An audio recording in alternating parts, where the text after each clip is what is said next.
Fala galera do sétimo ano, beleza com vocês? Suavidade, positividade total? Então vamos lá, espero que sim. É, bom, aqui nesse bimestre nós falamos muito. Basicamente, não, a gente só falou sobre regionalização. Né? Agora nós entraremos numa parte que vai falar das 5 regiões brasileiras do IBGE, né? Mas nós continuamos falando de regionalização. Basta lembrar, gente, que assim, muitas pessoas não entendem a importância de um regionalizar. Né? Parece que simplesmente o ser humano vai lá, divide o território, aquela coisa toda. Não, ele tem uma importância. E eu já enfatizei várias vezes com vocês que a regionalização é importante para melhor administrar os territórios. Né? Então, eu até dei o exemplo das subprefeituras. São Paulo se tornou, gente, uma grande metrópole com mais de 12 milhões de habitantes. Né? E tem pessoas que vêm das cidades perto, né, vizinhas, para trabalhar aqui, então aumenta ainda mais o contingente, né, e precisa ter uma melhor organização desse espaço. E quando a gente tem, né, um município, né, dividido em subprefeituras, isso é para o quê, gente? É para melhorar a administração desse território. Né? Então a gente tem a subprefeitura de Perus, Pirituba, Jaraguá, Campo Limpo, Penha, enfim, a gente tem várias subprefeituras. Acho que, se não me engano, são umas 33 subprefeituras. Tem lá o prefeito principal, ok, né? Mas nós também temos os subprefeitos. Né? Então, a regionalização, dentro desse contexto, é para melhor administrar os territórios.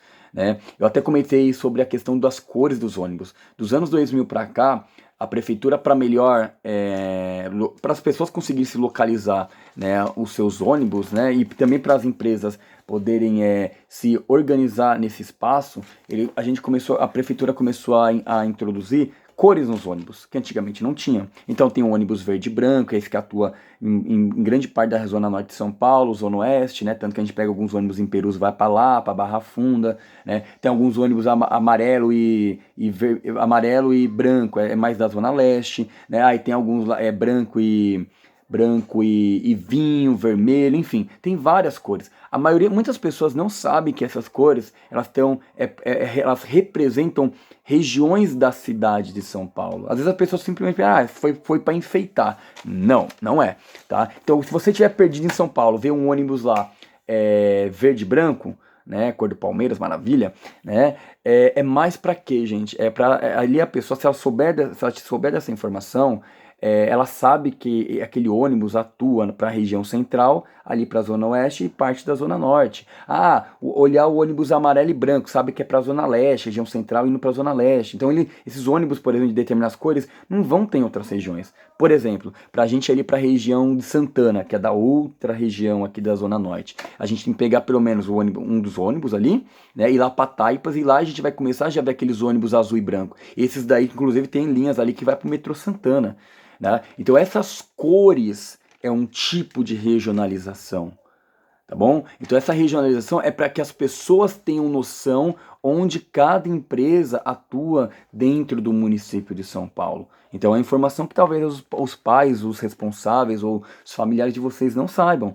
Né? Então a regionalização é importante para isso, a administração. Até dei exemplo do Império Romano, de outros impérios ali, que também faziam isso, né? Tinha lá o imperador e tinha os governadores espalhados por esses territórios, né? Por esses vastos territórios. Ou seja, é para melhorar a administração, ou seja, para eles não perderem território e para eles arrecadarem impostos, formar soldados, enfim.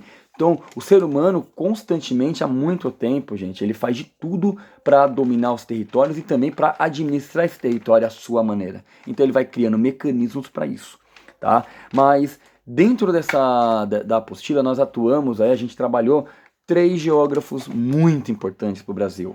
Né? Até enfatizo para vocês que talvez o mais conhecido do Brasil é o Milton Santos. E eu fico muito feliz que o Milton Santos ele vem sendo trabalhado mais nas escolas, porque antigamente não se falava do Milton Santos. Tanto que a Google hoje até homenageia, né, o Milton Santos devido à sua relevância para o estudo não só da geografia, mas também da economia, porque economistas de outros países, principalmente na França, né, eles usam muitos livros do Milton Santos, né, que ele escreveu para fazer seus estudos, suas análises. Né? Então o primeiro que nós estudamos foi o Aziz Absaber, né, geógrafo muito importante. O critério que o Aziz Absaber utilizou para fazer o seu mapa do Brasil foi os critérios dos domínios morfoclimáticos, ou seja, ele utilizou só elementos naturais, como vegetação, como tem um dos domínios lá que se chama araucária, aquela árvore maravilhosa que eu falei para vocês que tem até o pinhão, né? Tem pessoas que comem, eu praticamente não gosto, né? Então, a araucária, o domínio da araucária é devido à característica de uma, aliás, é de uma presença de uma vegetação, que é essa árvore, inclusive em Perus tem, no sul de Minas tem, Rio de Janeiro também tem, só que tem alguma, só que no sul do Brasil, principalmente no Paraná, Santa Catarina, é onde tem uma grande presença, ou seja, tem um domínio dessa vegetação. E ela é uma árvore que ela está presente em regiões serranas, então ela geralmente está em lugares altos. E Perus, aqui em São Paulo, é uma região serrana. Olha quantos morros que nós temos aqui. Né? Aí nós vamos ter, por exemplo, o domínio da Caatinga, Amazônico, Mar de Morros, ó, Mar de Morros, ó, gente, ó, por causa que é aquela região do Brasil que tem mais morros, então ele associou com as ondas do mar, né, com a oscilação das ondinhas do mar, então ele colocou o nome de Mar de Morros, né? A Caatinga, ele usou a característica do sertão, né, para determinar que aquela região é a Caatinga, né, que tem aquela característica específica. O domínio do cerrado, ele também colocou o nome do bioma que já existe, que é o cerrado. Então, ele foi observando que no Brasil tem as pradarias, né, que são os pampas, que fica lá no Rio Grande do Sul, que é aquele campo natural. Então, assim, ele observou todas essas características climáticas, né, e naturais do Brasil e foi determinando os nomes e colocando as suas regiões, né? E tem ainda, gente, o domínio de transição, né, que é muito importante. Lembrando, você não sai de um domínio já do nada entre outro. De acordo, conforme você vai transitando de um bioma para o outro ou de um domínio para o outro, o clima, o solo, a presença de animais, a presença de vegetação, ela vai mudando gradativamente. Né? Então isso a gente falou bastante quando a gente falou do Aziz Absaber. Então assim, o critério que o Aziz Absaber utilizou para fazer a sua análise foi os elementos naturais, ok? E tem ainda o Pedro Geiger, né, o Pincha Geiger, que inclusive esse ano aqui completou 100 anos, né, ele é um geógrafo que ainda está vivo. Tanto o Milton Santos quanto o Aziz Absaber, infelizmente, não estão mais vivos, não estão mais entre nós. O Pedro já está. Ele criou, gente, uma regionalização em 3 complexos, né, que é aquele da Amazônia, Nordeste e Centro-Sul. Qual é a característica principal da sua regionalização? Ele utilizou as características econômicas, culturais, históricas, tá?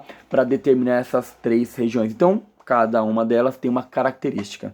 Vocês lembram que nela alguns estados estão em mais de uma região, como por exemplo, o norte de Minas está para a região Nordeste e o restante de Minas Gerais está para o Centro-Sul. Parte do Tocantins está para o Centro-Sul e a outra parte do Tocantins está para a Amazônia.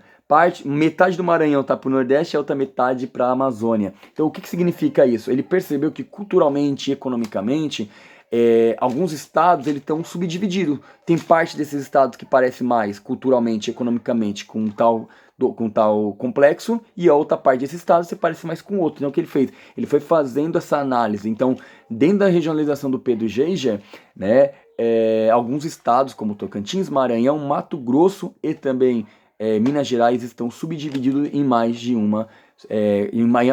um complexo, tá? Então essa é a característica principal. Então o Aziz Absaber usou mais os elementos naturais, o Pedro Geiger mais as questões sociais, ou seja, o que está mais ligado às atividades humanas.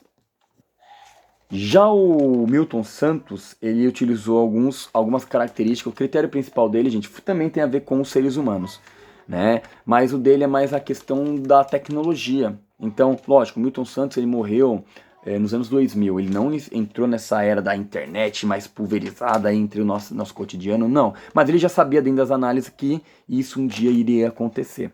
Né? Então, ele criou lá 4 realidades. Ele percebeu que no Brasil tem 4 realidades de Brasil, ou seja, tanto que no mapa dele chama os 4 Brasis. Então, lá vai ter o Centro-Oeste, vai ter a Amazônia, vai ter o Nordeste e vai ter a região concentrada. A região concentrada, que pega a região Sudeste e os estados da região Sul, é a região que mais tem universidades, é a região que mais produz pesquisa. Não que as outras não produzam, é que nessas regiões tem mais centros de pesquisa. Infelizmente, porque é muito bacana ter mais universidades espalhadas pelo Brasil, seja pública ou privada, para que esses estudantes também tenham acesso, ou para que eles não precisam ficar tão distante de suas famílias, porque tem milhares de brasileiros que viajam, saem de perto das suas famílias para estudar, né? Então isso é muito triste. Então quando você tem oportunidade próximo dessa galera, então isso potencializa ainda mais eles quererem estudar até para poder entrar no nível superior e conseguir produzir mais coisas bacanas para o nosso país, né? Então a região concentrada é essa que concentra a maior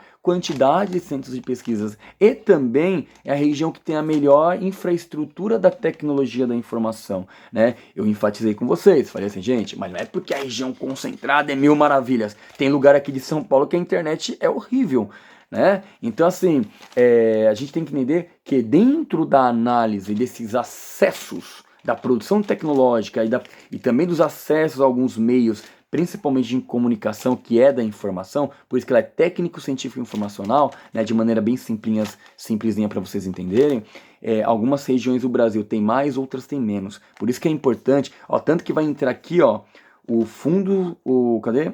Vai entrar aqui os fundos constitucional de financiamento, né? Então, quer dizer, no Brasil, gente, nós temos 3 regiões aí que são as que mais precisam, né, de um investimento maior do governo federal. Então, foi criado nos anos 60, depois foi elaborado outras propostas, né, para melhorar esses fundos, né? Então, a região centro-oeste, a região nordeste, a região norte, elas recebem 3% do imposto de renda e 3% que é gerado pelo IPI. Imposto de renda é aquele que a gente falou para vocês, né, que as pessoas elas têm que declarar os seus impostos, né, dentro de uma determinada quantidade de renda que essas famílias têm. E também tem o IPI. Todo produto que é produzido no Brasil paga um imposto, que é o IPI, que é o Imposto do Produto Industrializado. Então todo produto paga esse imposto para o governo. Aí o que o governo fez para levar mais investimento para essas 3 regiões? Eles criaram 3 superintendências, né, para essas 3 regiões. Então essa grana que de 3%, 0,6% vai para o norte, 0,6% vai para o centro-oeste e 1,6% vai para o nordeste, né? Então somando os 3 dá 3%, vai dar 3%, é para levar mais investimento para esses locais que tanto precisa, seja para fazer rodovia, seja para fazer escola, enfim, para investir, né, em várias áreas dessas regiões. Então, eles criaram 3 superintendências, a SUDAM, Superintendência da Amazônia, o AM, Amazônia, SUDENE, Superintendência do Nordeste, então NE, a sigla de Nordeste, e SUDECO, né, Superintendência do Centro-Oeste, né? Então, só que vocês viram lá no mapa, eu expliquei para vocês que tem estados que recebem tanto dinheiro de um quanto de outro. Um exemplo é o Maranhão. O Maranhão ele recebe tanto dinheiro da SUDENE quanto da Sudam, porque parte do Maranhão também tem a floresta amazônica. E o da Sudam, gente, ele é principalmente para investir na proteção e também nos mecanismos, né, para as pessoas conseguirem coexistir com a floresta amazônica, né? Como que é? O Mato Grosso. O Mato Grosso, ele também recebe dinheiro da Sudeco, que é do Centro-Oeste, mas também recebe dinheiro da Sudam, que é da Amazônia. E aí vai ter, né, alguns estados aqui no Tocantins também que recebe uma parte da Sudam e outra parte da Sudene e assim vai. Tá? Então, alguns estados aí, gente, eles recebem dinheiro dessas 2 superintendências. Mas o que eu quero que vocês tenham na cabecinha é que esse fundo, eles são constitucionais, eles estão previstos na Constituição. Então, todos os anos eles recebem dinheiros, né, essa verba para poder investir no que precisa. E uma coisa importante que também nós estávamos lá falando, gente, é por que a região sudeste, já vamos pensando aí, por que a região sudeste ela é tão rica, ela é considerada mais rica? Tem a ver com mão de obra, tem muitas pessoas para trabalhar, tem a ver também com os recursos naturais que aqui tem a ver com a agricultura que é extremamente forte, com a pecuária também, né? Então a região sudeste ela conseguiu ao longo da história do Brasil absorver um protagonismo, né? E esse protagonismo está muito ligado tanto nas atividades do setor de campo, agricultura, pecuária, os extrativismos de minerais, mas também dentro da produção da indústria. E também, gente, comentei isso com vocês, ó, que grande parte das pessoas no Brasil trabalha hoje, cerca de 70% do brasileiro trabalha em alguma empresa que presta serviço. Vocês podem ter certeza, a maioria dos pais de vocês, responsáveis dos familiares, trabalham em alguma função que presta serviço. Pode ser um professor, pode ser um médico, um técnico de enfermagem, pode ser um motorista. São empresas que prestam serviço, Tá? Então, o terceiro setor, que é a prestação de serviço, ele é de suma importância. Então, dentro daquela cadeia produtiva que todos os produtos passam, nós temos setores primários, que é a agricultura, a pecuária, os extrativismos, setor primário. Depois eles vão para o setor de transformação, indústria e construção civil. Então, ali vai ser transformado em algo, né? E depois vai para o comércio, que é o terceiro setor, e as empresas que prestam serviço, tá? Então, já vão pensando nisso daí também. Tamo junto!